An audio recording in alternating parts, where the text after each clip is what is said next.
He chose the wrong girl to embarrass. 10 seconds proved it.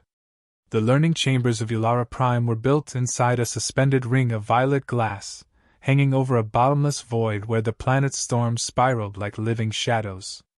Students from 17 species filled the arena, their footsteps echoing against the crystalline plates. They stood in bright clusters, scaled, furred, metallic, translucent, everyone avoiding the one girl sitting alone on the edge of the training circle. Jalen didn't mind the distance. She'd grown used to it. She kept her hands folded on her lap, fingers tapping lightly against her knee in a habit she hadn't been able to break since the day Earth fell out of contact with her transport ship. Every time her fingers tapped, she felt the ache of memory sail up her arm, her mother's voice telling her to breathe, to soften her shoulders, to stop letting fear curl her spine inward. She breathed now, quietly, trying to keep her heart steady.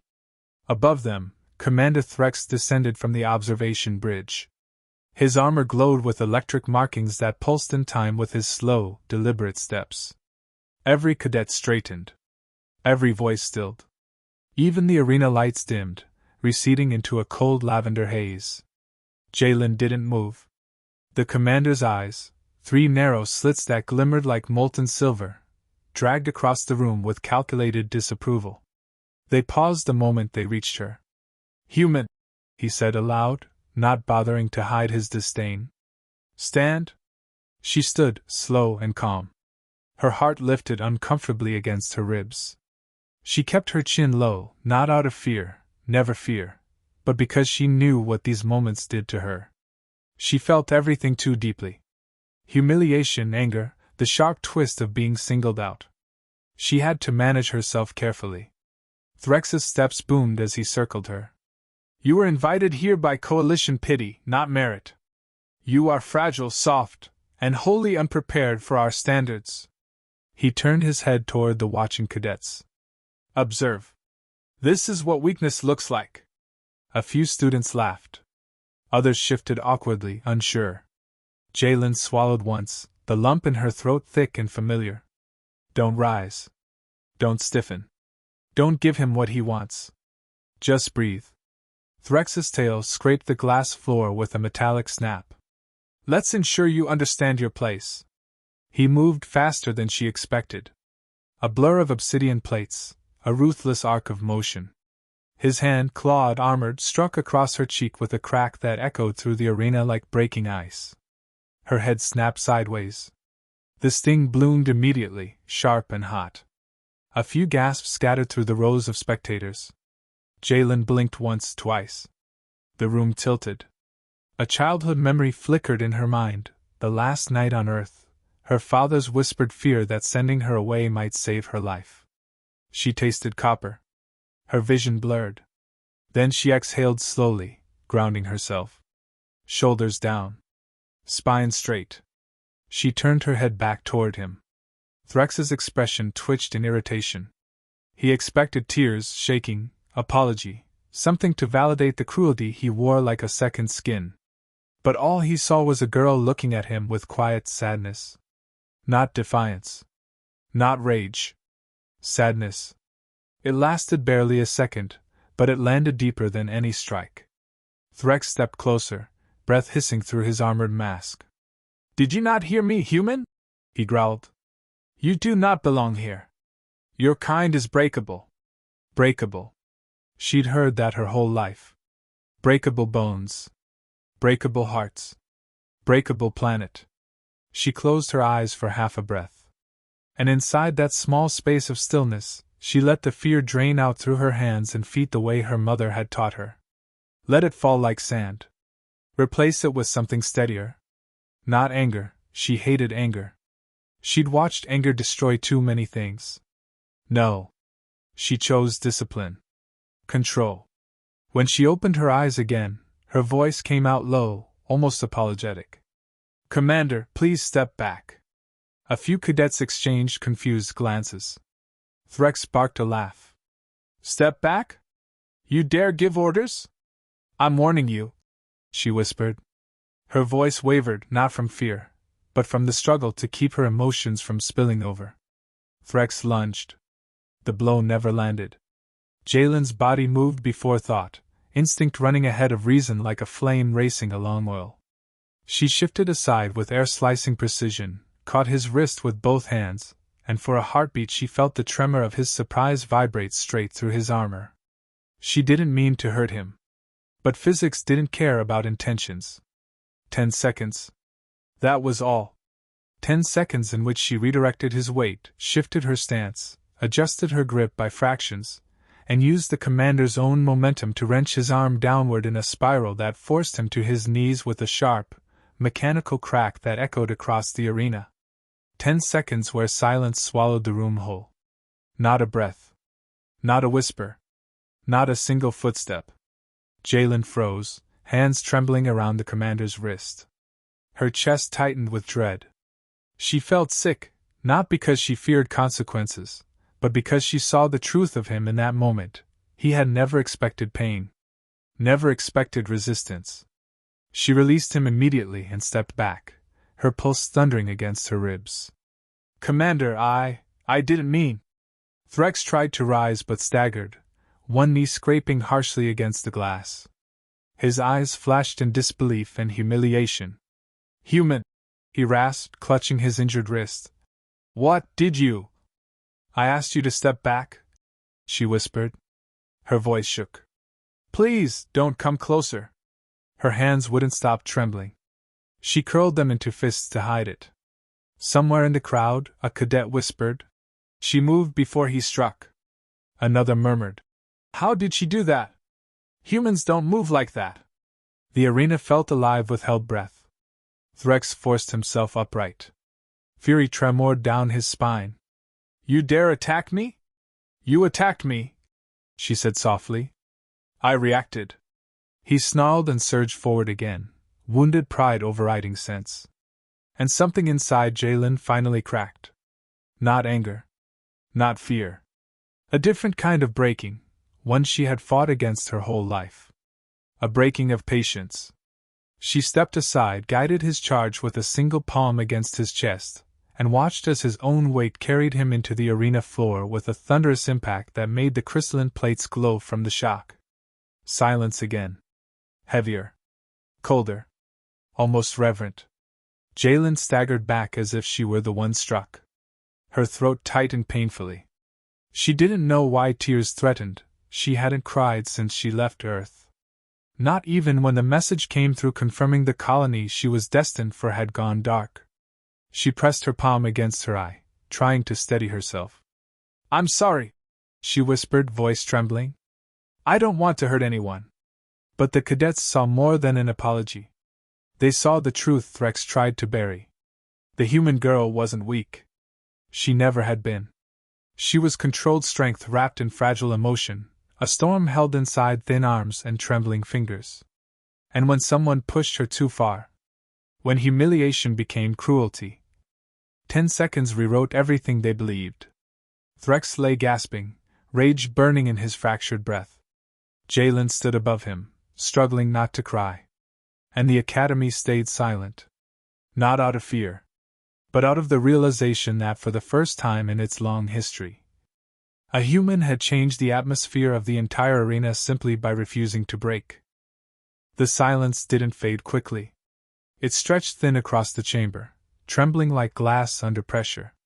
Students stared at Jalen as if she were made of something unfamiliar, something dangerous and delicate at the same time.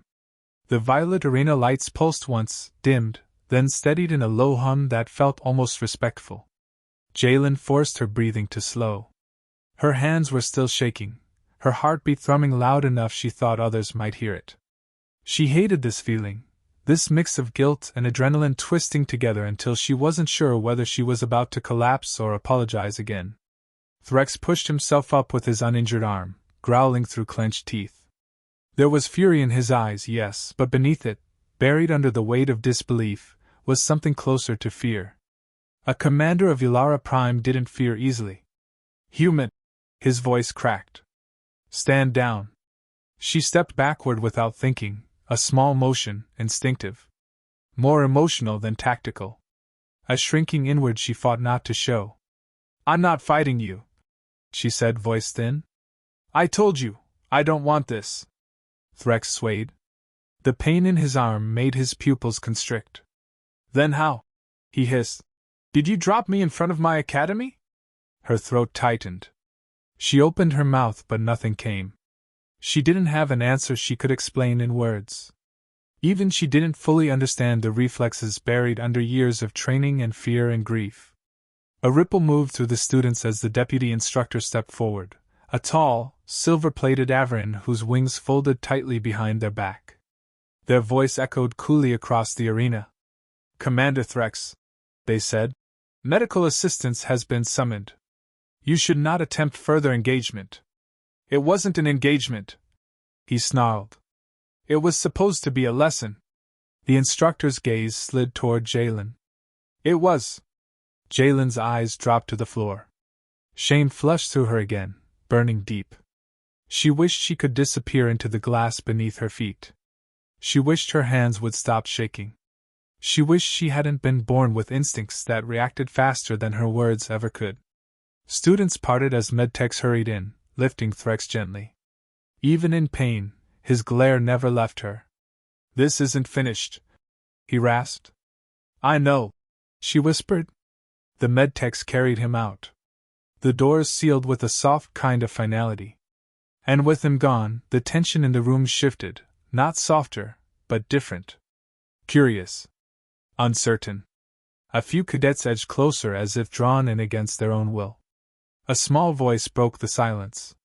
How did you do that? Jalen flinched. She turned and found a red-hairy girl, barely 5 feet tall with translucent skin, staring up at her with eyes wide and trembling. Not afraid, just stunned. Jalen shook her head. I didn't do anything special. That wasn't normal, someone else said. A tall, feathered student stepped forward. He hit you full strength. You should have gone down. More voices joined in. She stood still after that strike, did you see? She warned him. She moved before he swung again. That speed. No human reacts like that. Not in training. Not anywhere. Jalen felt heat rise behind her eyes. She wished they would stop talking. Stop staring. Stop turning her into something she wasn't.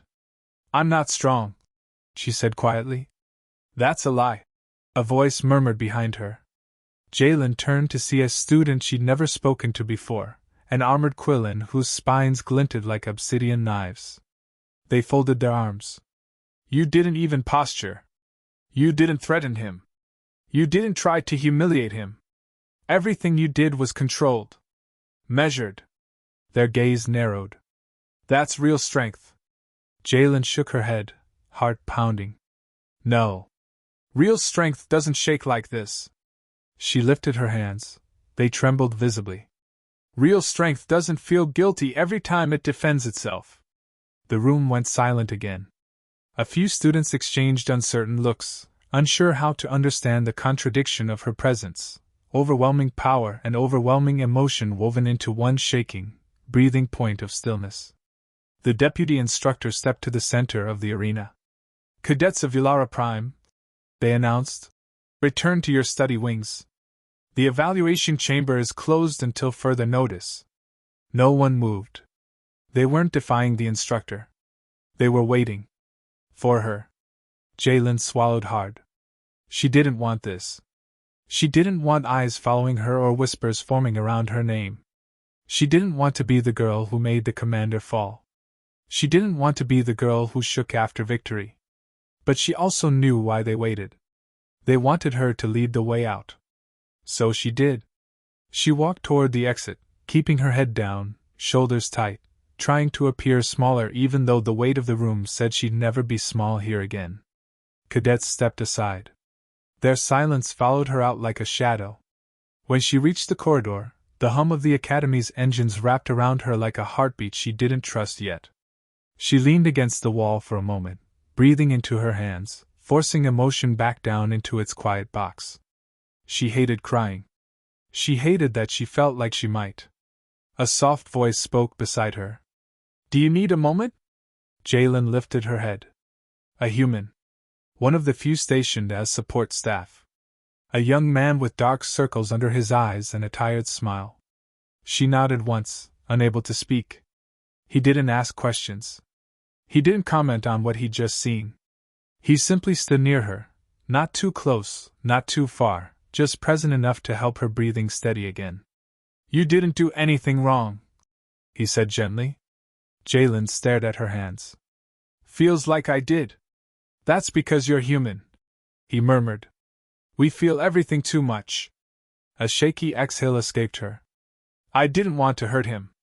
I know. It just happened. I know. Everyone thinks I'm something I'm not. He paused. Maybe they're seeing something you're afraid to look at. She shook her head immediately. No. They're wrong. Are they? She didn't answer. The corridor lights flickered softly as a group of cadets passed, whispering. Not mocking. Not afraid. Something else. And Jalen realized, with a slow ache spreading through her chest, that Threx's humiliation wasn't the moment that changed everything. It was this one. This quiet walk. These silent looks. This shifting air that hummed differently when she stepped into it. She wasn't being underestimated anymore. She was being noticed. Really noticed. And that was so much heavier than any strike. She straightened slowly, wiping at the corner of her eye before any tears could fall.